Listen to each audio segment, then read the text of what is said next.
Hydroponics in simple terms is growing a garden without soil, sometimes using what they call a growing media, which is a soil replacement. But your plants are either soaking in water or water is running over the roots. Let's first start off by debunking a myth. You might be thinking hydroponics is for growing marijuana, THC, pot, Mary Jane. While all of these are true, did you know that most grocery stores now grow your greens hydroponically? For example, in the United States, Kroger and Publix, two huge stores, are growing all of your lettuces hydroponically. And even Disney theme park. If you ever go to Disney, tour Epcot Center, where you will see over 27,000 heads of lettuce grown a year. Now, in doing some research, I discovered some new stores in Egypt. Egypt is actually starting to grow their plants hydroponically right in the grocery store.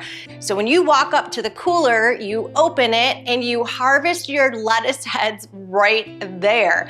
What this does is it provides you with the freshest greens, and there's no time wasted from harvesting it at the hydroponic plant, shipping it to the store, and then maybe it getting purchased. So this brings up the major question of, should you do the hydroponics yourself at home? My answer to that to you would be yes, absolutely 100%.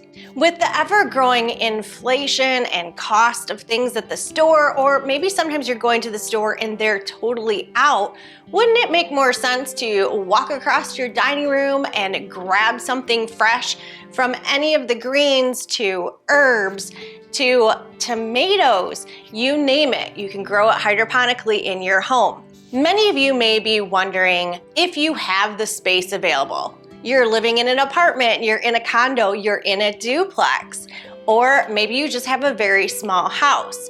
Hydroponic systems do not take up a lot of space.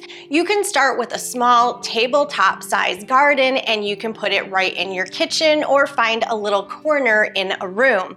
If you want to go to a bigger units, they grow vertically. By growing vertically, you're using a very small footprint in your home. You can do DIYs that can be big and crazy, and we'll get into that into another video comparing DIY versus the store-bought.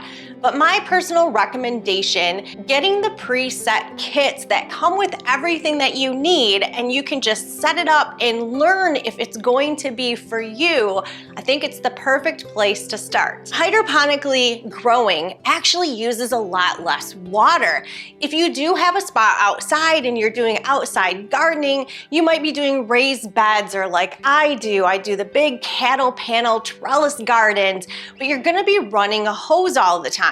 With hydroponics, the water is recycled throughout the system, and the only time you're really filling up the tanks or the basins of your hydroponic systems are when your plants are more mature and they're drinking all the time. Another great thing to growing hydroponically is you can say your plants were grown locally. You can grow your plants all year long. You don't have to worry about frost dates or maybe some really dry, hot summer where you can't keep up with the hoses. And if you're growing inside, you can control your environment, from running fans on your lettuces to having a good temperature for whatever plant you're growing, and even bug control. Now, I have talked in some other videos about bug control, and it does happen to the best of us, but it doesn't happen to everyone and it doesn't happen all the time. Now, let's quickly talk about different types of hydroponics, and I don't want this to confuse you. I'm telling you all of this as a beginner. I want you to understand the differences and the lingo. There is something called a wick method, which your plant is just going to sit in the water, the roots are down in the water, and it's literally wicking the water up into the plant. This is also known as Kratky, and it doesn't use any electricity. There are no fancy pumps, no air stones. It is just the plant sitting in the water. An air gap method is very much like cracky, but once the plant starts to grow, you're leaving an air gap between the top of the plant and the bottom of the roots, and that's causing little air roots to come out and grow out and suck up the oxygen that it needs to get the plant to produce. Ebb and flow is where it's literally an ebb and a flow of the water. Your water from your basin is going to be taken up to the top, poured over the roots, and it's going to be in an ebb and flow cycle of maybe 15 minutes on and 45 minutes off, or a half hour on, half hour off, however you want to set your timers and what you feel works good for you. And that is what a lot of the big tower systems use. Now, a top feeder is where the water is sitting and the roots are soaking in it, much like the wicking method, but the water periodically goes to the top and pours over top of the roots, but the roots are still sitting in water. This would be comparable to an aero garden or a hortaz or any other standard tabletop system that you would buy and just put on your kitchen counter. NFTs. And it's not what you're thinking. NFTs are a nutrient film technique. Now, this one is a little bit different because a lot of the growers will actually have their plants floating on some kind of a device, and it's floating in the water, but there is a water circulation up and over top. And this is probably going to fall in one of those DIY categories. There's not a lot of actual floating devices in the pre-manufactured store-bought systems. Now, aeroponics, which is also known as a DWC or a deep water culture, is where again the roots are getting big enough to be submerged into a tub, but unlike cracky, which uses no electricity, the deep water cultures tend to use air stones, so you're getting that oxygen bubbling in the water and feeding up to the roots. Now, this is very basic and simple, so if you have anything else you'd like to add, go ahead and leave a comment below,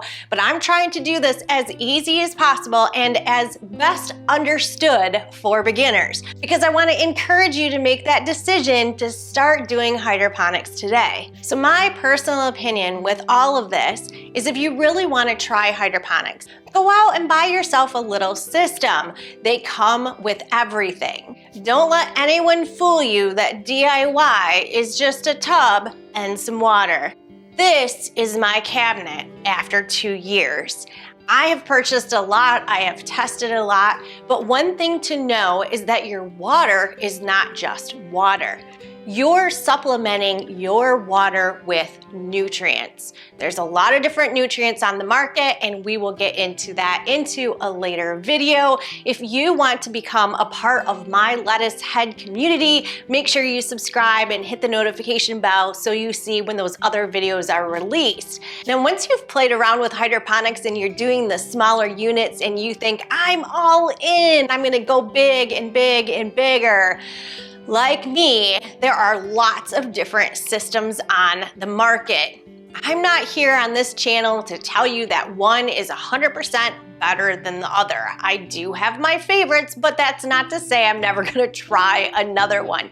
You need to make the decision what is right for you and what is right for your home. Where is it gonna be sitting? Who's gonna be looking at it when company comes over? Is it something that your family can maintain? So if you're ready to stop running to the grocery store every time you need something like a cilantro or a basil, and you buy too much and then it rots out in the fridge and you're throwing it away and you're wasting it, then get started today. Check out this playlist where I go into more detail in each of the videos. We'll see you over there, my lettuce heads.